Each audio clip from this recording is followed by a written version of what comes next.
YSRCP party అనేది 11 సీట్లకే పరిమితమైంది, ఆంధ్రప్రదేశ్లో ఉండదు అని అంటున్నారు. మీరేమంటారు? ఏమండి, ఇప్పుడు రాష్ట్ర ప్రజలు మొత్తం తెలుసు, దేశాన్ని మొత్తం తెలుసు. నేనేం జరిగింది మహారాష్ట్ర ఎన్నికల్లో, జార్ఖండ్లో ఏం జరిగింది?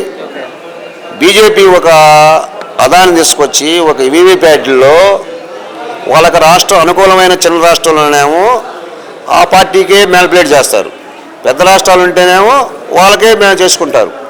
ఈ రోజున మేధావర్గం కానీ మొన్న ఒక ఎలక్షన్ కమిషన్ చెప్పాడు, రిటైర్డ్ అయిన అధికారి ఒక ఆయన చెప్పాడు, వీవీప్యాట్లు ఖచ్చితంగా ట్యాంపరింగ్ చేయొచ్చు అని. ట్యాంపరింగ్తో ప్రభుత్వాలు ఏర్పడితే ఇలా ప్రజలు అల్లాడిపోతున్నారు తెలుసా. ప్రజలు అల్లాడిపోతున్నారు.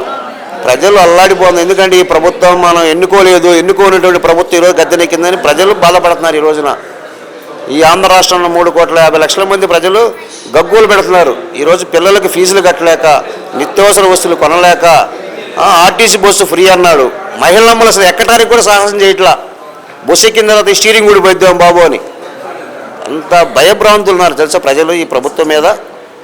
అది అంటే వైఎస్ఆర్సీపీ పార్టీ గురించి అసలు మీరేం చెప్తారు సార్? ఏమండి, ఇది వైఎస్ఆర్ కాంగ్రెస్ పార్టీ అంటేనే పేదల పార్టీ, కర్షకుల పార్టీ, రైతుల పార్టీ, శ్రామికుల పార్టీ. ఇది ఒక సిద్ధాంతంతో, ఒక లక్ష్యంతో వైఎస్ఆర్ గారిని స్ఫూర్తిగా తీసుకొని ఆనాడు రాజశేఖర రెడ్డి గారు పాదయాత్ర చేస్తే రాష్ట్రంలో ఉన్నటువంటి సమస్యలను తెలుసుకోగలిగి 2 సార్లు అన్ని తోక పార్టీలు అన్నీ కూడా ఏకమైనా కానీ ఆయన పట్టం కట్టారు.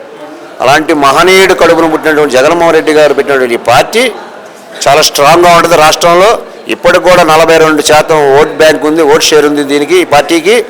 ఈ పార్టీని ఏదైనా ప్రజల్లో పలసదనం చేయాలంటే ఇది జరిగే పని కాదు. ఇంకా స్ట్రాంగ్ అయితే తప్పక పార్టీ అనేది మనుగడ పోవడానికి చాలా కష్టమైన పని ఇది.